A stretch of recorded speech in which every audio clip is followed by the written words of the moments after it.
Kisah haru penuh harapan, Syifa Syafitri, remaja yang sempat putus sekolah karena keterbatasan ekonomi, kini kembali mengejar mimpinya berkat program sekolah rakyat dari Prabowo Subianto.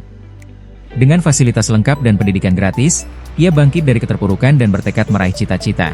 Bukankah ini bukti bahwa kesempatan bisa mengubah masa depan?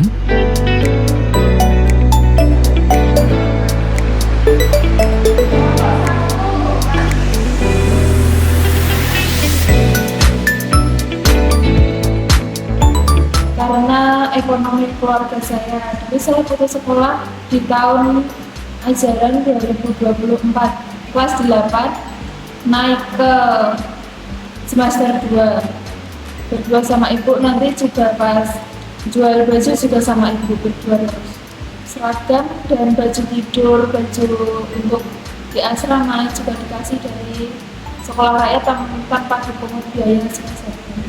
Kemandirian, kalau bangun subuh itu sudah nggak dibangunin lagi dari wali asrama, dan nyetrika sendiri, nyuci baju sendiri. Wakil Presiden Bapak Gibran, dan juga terima kasih untuk Bapak Kemensos yang telah mengadakan sekolah rakyat ini, sehingga saya bisa melanjutkan pendidikan saya hingga saat ini untuk mencapai cita-cita saya yang saya inginkan dari dulu yang sempat terputus. Terima kasih Bapak Kepala Sekolah Rakyat 78 Seragen. Semoga Bapak Prabowo, Bapak Gibran, dan Bapak Ibu yang melatar belakangi sekolah rakyat bisa sehat selalu, panjang umurnya, rezekinya dilancarkan. שואלים אותי, מה עשינו בצפון? והתשובה שלי, הבאנו הישגים כבירים. היו לנו שני איומים מלבנון, איום קרוב ואיום רחוק. האיום הקרוב, חדירת אלפי מחבלים לשטחנו, וירי נ"ט ליישובנו.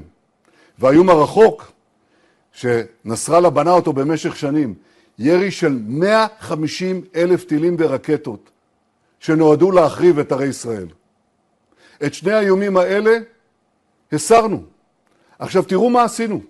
יצרנו לראשונה רצועת ביטחון ארוכה לאורך כל גבול הצפון. לא רק בלבנון, לא רק פה, בראש הנקרה אתם רואים, זה גבול הצפון, לא רק פה. לאורך כל גבול הלבנון, עד החרמון, דרך רמת הגולן ועד הירמוך. הם רצו להקיף אותנו בטבעת אש, אנחנו עשינו טבעת ביטחון. הרצועה הזאת מסירה לחלוטין את האיום הקרוב של פלישה וירי נ"ט, וצה"ל יושב שם בקו הצהוב כדי להמשיך להגן מפני האיום הקרוב. ולגבי האיום הרחוק, השמדנו קרוב ל-90% ממאגרי הטילים והרקטות שבנה נסראללה. חיסלנו את נסראללה עצמו, הדמנו אותם בביפרים, חיסלנו אלפי מחבלים. חיזבאללה של היום הוא צל של עצמו לעומת ימי הרעב של נסראללה. אבל אני אומר ביושר, עדיין לא סיימנו את המלאכה. יש דברים שאנחנו מתכננים לעשות מול איום הרקטות שנשארו, ונגד איום הרחפנים, ואני לא אפרט. אבל יש לנו גם יעד נוסף, והוא פירוק חיזבאללה. ולכן אני אומר לכם שוב ביושר, זה לא יושג מחר.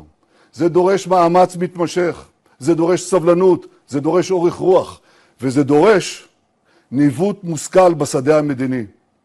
לבקשת ידידי הנשיא טראמפ, שאיתו שנינו את פני המזרח התיכון והבאנו הישגים אדירים, הסכמנו להפסקת אש זמנית בלבנון. לבקשתו, ניתן הזדמנות לקדם פתרון מדיני וצבאי משולב עם ממשלת לבנון. ואני מזכיר לכם, בפעם הראשונה מזה 43 שנים, נציגי מדינת ישראל מדברים ישירות עם נציגי מדינת לבנון. הדרך לשלום עדיין ארוכה, אבל התחלנו בה. ידנו האחת אוחזת בנשק, ידנו השנייה מושטת לשלום. בדרך זו או אחרת, אנחנו נחזיר את הביטחון לתושבי הצפון, ובעזרת השם נעשה ונצליח. Menteri Pertahanan Amerika Serikat Pete Hegseth mendesak agar Iran lebih bijak terkait Selat Hormuz. Amerika juga mendesak Iran untuk pilih lanjut perang atau sepakat dengan mereka. You'd like to say publicly, Iran, that you control the Strait of Hormuz. but you don't have a navy or real domain awareness, you can't control anything. To be clear, threatening to shoot missiles and drones at ships, commercial ships that are lawfully transiting international waters, that is not control. That's piracy. That's terrorism. But there is an alternative. As our negotiators have said, you, Iran, can choose a prosperous future, a golden bridge, and we hope that you do for the people of Iran. In the meantime, and for as long as it takes, we will maintain this blockade, successful blockade. But if Iran chooses poorly, then they will have a blockade and bombs dropping on infrastructure power. Sementara itu, Menteri Pertahanan Amerika Serikat Pete Hegseth meyakini pemimpin tertinggi Iran Mojtaba Khamenei masih hidup tetapi luka berat. I have a couple questions. I know you said a few weeks ago that Iran's supreme leader was wounded and disfigured. Do you have an update on whether he's even alive at this point? And then another question for you. Iranian embassy accounts are sharing an AI video of Jesus Christ kind of bloodily killing President Donald Trump. Does the Pentagon have a response to this, including the fact that this AI Jesus is casting Trump into hell? And then finally, for Admiral Cooper, could you speak to us about the morale of the American service members that you're seeing in the Middle East? I think Americans are really interested in what their experiences and testimonies are like. As far as the status of the individual you mentioned, I believe it's the same. Not a lot coming from him right now, understandably so, a lot of fear. Believed to be alive, wounded, and disfigured. Status remains the same. As far as a video like that, of course, that's disgusting and detached from reality. Iran says a lot of things in the propaganda space based on complete lies, and their actions have been lies. Oh, we don't target, we see missiles going into civilian facilities and hotels in the Gulf states. They say we only target military targets as you watch drones and missiles go into. So they are going to misrepresent, lie, spin in a multitude of ways, which we are quite used to. Ultimately, they need to come to the table. Pejuang Hizbullah merilis video tembak jatuh drone canggih Hermes 450 milik Israel di Lebanon. Pesawat Hermes 450 bernilai 30 juta US dollar atau setara 514 miliar rupiah.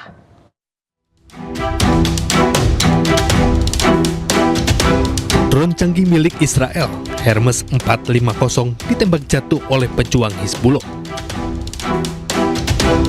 Usai terkena tembakan, drone jatuh dan terbakar di langit Lebanon Selatan.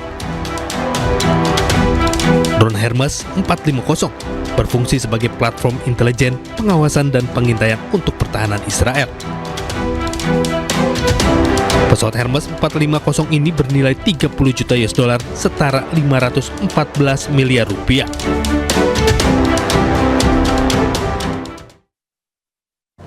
Pemirsa, 15 truk bantuan dari Yordania konvoi menuju Lebanon Kamis waktu setempat. Bantuan mengangkut perlengkapan medis, makanan, dan bahan bantuan untuk korban terdampak perang. Inilah bantuan kemanusiaan dari Yordania, menunjukkan truk-truk bantuan berbaris sebelum keberangkatan dari kota Zarqa, Lebanon. Beberapa di antaranya membawa tanda bertuliskan hadiah dari Kerajaan Hashemite Yordania untuk Republik Lebanon yang bersaudara.